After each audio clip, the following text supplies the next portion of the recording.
What's up, everybody? I'm Matt. And I'm Beth, and today we are in the 2020 Lexus RX 450 HL. Yeah, so this is the long version of the RX and also the hybrid version. And so I have a full driving review that we'll be posting, and so you can check that out. The link will be in the description below if you're curious to see how this vehicle drives. This video is going to be all about the interior here on this vehicle, and it's a very nice place to be. You know, I think there's lots of nice soft padded surfaces. You got this wood with this pinstriping in it, which is a cool touch, and especially I like the dark brown and the cream. To me, I think it's a cool look. Do you like the color combo? It's okay. Now that I'm seeing some of it in the sun, the brown does not match.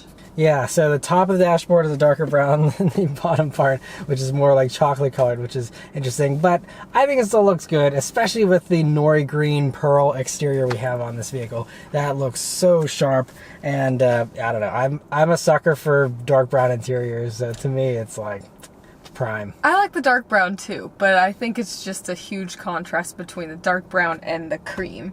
Yeah. It just depends. Maybe like a darker cream would be a little bit nicer. It's just difference of opinion. It's all good. Yeah. But anyway, speaking of these seats, again, this nice leather. Now you get standard the New Lux like vinyl that feels like leather, but then you can upgrade to real leather, which is what this one has. There are also heated and ventilated seats here, and it's nice. Lexus does this unique thing where they have the 3 different modes for both cooling and heating, but you also have an auto mode where it will try to intelligently predict how much heating or cooling you would like for your seat.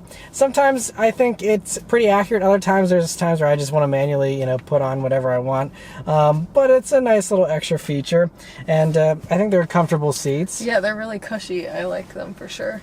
Yeah, and they have thigh extensions here for the driver, and I have a thigh extension too. Yeah, so really great seats. That's something you don't often get with a lot of other luxury vehicles even. So nice that they thought of the passenger there with that thigh extension. It's nice that they have the adjustable lumbar for the passenger as well. So yeah, and of course the driver has it too, but again, nice that they're thinking of the passenger more so than some other companies do.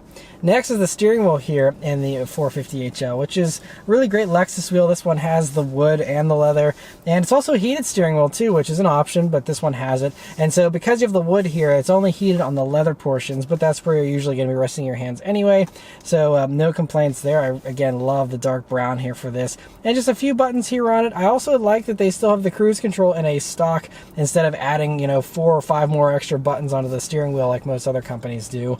And so I think it's a great design. You also have paddle shifters here on the back of the wheel, which is I guess a nice touch, but as you'll see in the driving review, they're not very responsive, and so honestly I don't even think you need the paddles. It's just a great wheel as it is. Gauges are also really nice and just clear, simple gauges. Here in the hybrid version it's a little more unique because you have, of course, this thing showing you when it's charging and when it's actually using the engine, and whenever it's just, you know, coasting on EV power with that little EV light that will be illuminated. But one really cool trick with this gauge cluster is whenever you put it into the sport mode, then it turns into a normal tack for that, and that took me by surprise because I thought it was just like analog dials, and then all of a sudden it instantly changes and the needle does a different thing, which was a very cool look. But otherwise they're very easy to read. There's also a nice little color display there in the middle, which does show you a decent amount of information. So I can scroll through and it'll show me my torque split. It'll show me the energy monitor for, you know, what all is going on with the hybrid components, and so it's great that it has all that. It also can show you your audio, your safety settings, all those types of things.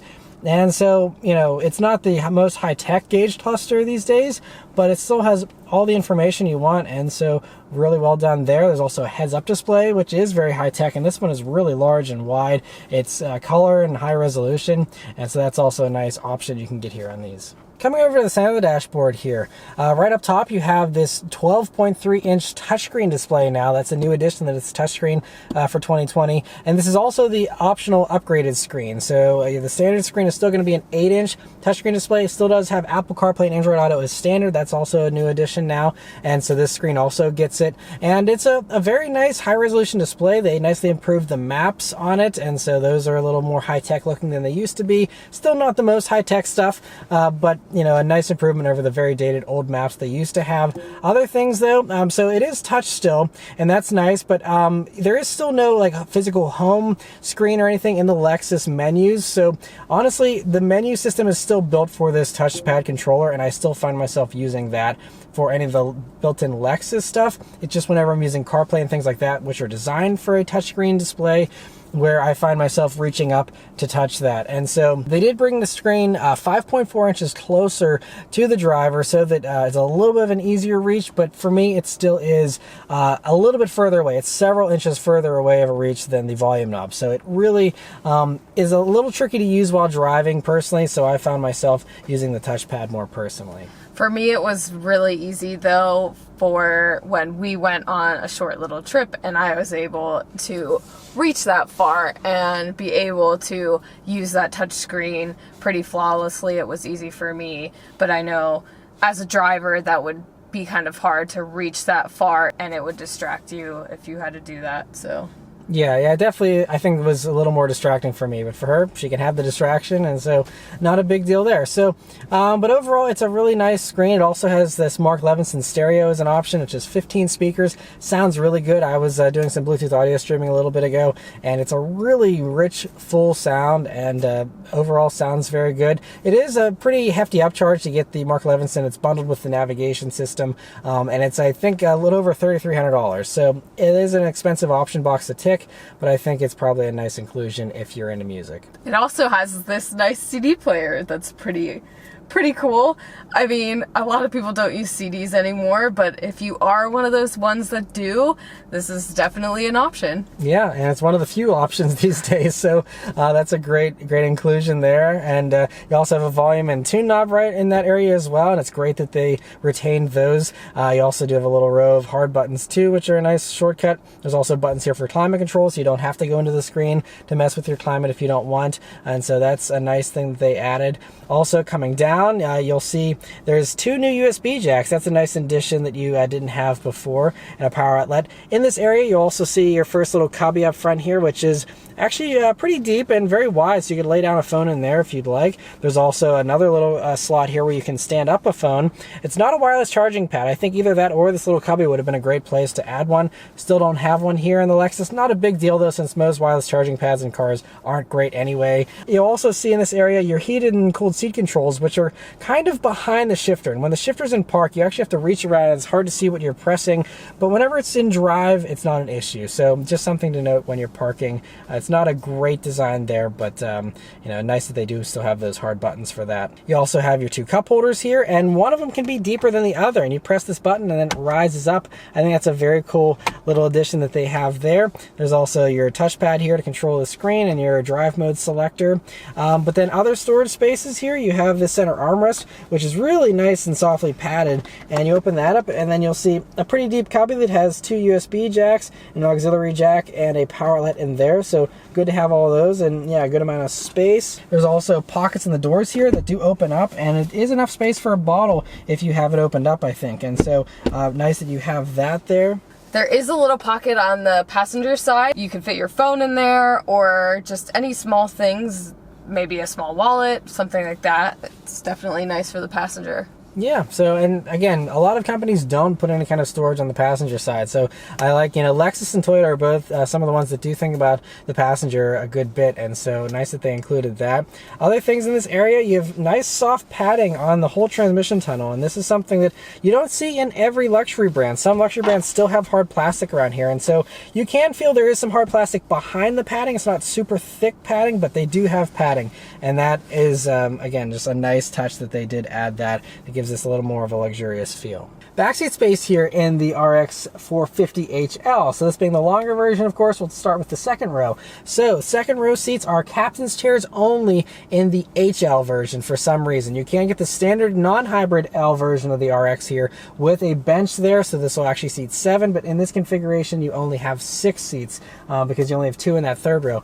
But in those captain's chairs, they're comfortable. They're also heated here, the way this one is equipped. You'll also see air vents there, and there's also 2 more USB jacks down there as well. That's another new addition to the RXs for 2020, is to get USB jacks there for that second row. So great to have those. There's also bottle holders in those doors. And I also like the way those captain's chairs are set up. There isn't any kind of cup holder or anything built into the floor there. If you want to see cup holders, you can just pop out those little pockets there on the side of the seats, and that's where your cup holders are. So a very nicely hidden away solution that doesn't get in the way of people trying to get into that third row. And I think those captain's chairs are just as nice as the driver and passenger seats, so it is still really comfortable if you're not sitting in the front. Yeah, and that's also a nice thing, because sometimes, they aren't quite as comfortable for that second row, so that's another nice inclusion. And so I'm 5'9", me sitting in that second row. Now with the seat all the way reclined back, I have about 3 inches of legroom to spare there, so a good amount of space, but with it in that position, the third row is basically unusable for anyone with legs. Even little kids cannot fit back there. So, but then if you can slide that second row forward, and whenever I slide that second row as far up as it'll go, my knees, if I sit perfectly straight up, my knees are just barely grazing the back of the front seats here. Now, if I were to slump a little bit, then my knees would actually be in the back of the seat. So it's kind of tight for someone 5'9", but if you do have that second row in that position, then the third row does become usable. And so as you can see, me sitting in that third row, I'm like straddling the second row seat there. So I would not want to sit back there for any extended period of time. But if you need to, go on a lunch run with 6 people that are adult sized, you can probably do that here in this vehicle. Something beyond that, I would probably say you're going to hear some complaints out of people in that third row pretty quickly. Children, I think, would fit back there just fine. And even as far as headroom goes, I do fit back there being 5'9". My hair is like grazing the ceiling there, but I do just barely fit. But it is basically a third row only for kids, and even in that case, you can't have anyone tall sitting in the second row seats at all, or else the third row is just instantly useless. So that's just an interesting thing to note. But another nice thing with the third row is you do have automatic climate control for that third row, which is something you don't see in some of the competition. So that's great. There's also dedicated air vents back there, and you can see the cup holders in the middle for those seats as well. And those third row seats, if you don't need them, they do power fold. There's buttons here either in the second row or in the cargo area, and you hit those and they'll drop down. Another third row thing though is you're gonna want to get the captain's chairs, I think, if you don't absolutely need that 7th seat, because trying to sling those second row seats forward to get into the third row isn't the easiest. I mean, it's just a lever, but it does take a little bit of muscle, and so for kids and stuff, it's not as kid friendly as stuff like the Acura MDX, which just has a button and automatically electronically goes forward. This takes a little more muscle, but still, not too bad. But again, with these captain's chairs, you just run right through the middle, and that's the easiest way to get in the back. Cargo space here in the RX is pretty good, so it's on par with most other 3 rows whenever you do have that third row in place, where you have enough space back there to, maybe lay down a couple of smaller suitcases. There isn't any storage underneath the floor, unfortunately. It's just where you see some spare tire stuff. So it is usable. You could definitely bring back a week's worth of groceries probably in that third row still up, and so totally fine there. And then with the third row in the floor, then it's a very long space. And so if you're buying this not for the third row, but because you want just extra cargo room, then you certainly have plenty of cargo space with that third row stowed away. And it's a very long, very wide space. There's also a power outlet there in that cargo area as well, so that's a nice inclusion. And also, it's now an option. You can get a kick to open rear hatch too. So, and it actually worked very reliably. Unlike some others that in other competing vehicles, sometimes it's hit or miss. With this, every time I went and kicked the back end, it opened right up. So it does a very good job with that. And it's also power closed, of course. And so a very good cargo area as well. One last thing to add, we did go on a little quick road trip with my parents. They did sit in the back. My mother was very upset that she could not see out of the moonroof. This does not have a panoramic moonroof, and she was very upset that she could not watch things that were going on in the sky, whether it be planes or birds or anything. She wanted to be able to watch the clouds as we drove through the nice day, but she could not. So, and that is a notable exclusion is, you just have the small little moonroof here, and some of the competitors, a lot of them actually, do now have a panoramic moonroof, and so that is an exclusion that, is a little bit of a bummer, honestly. So I don't blame her 100%. It would be nice to have, especially since that's something that, second row people do appreciate, and some competitors do have. But, so... It's not that big of a deal, but Right. It was just a funny thing. Yeah, it's a funny thing for sure. But yeah, so that's about everything here as far as the interior on the Lexus RX 450HL. Like I said, definitely go check out the driving review if you want to see how this vehicle drives and my pricing comparison and all that kind of stuff. But anyway, hopefully you guys enjoyed this video. Thank you guys very much for watching. We'll see you on the next one. Take care.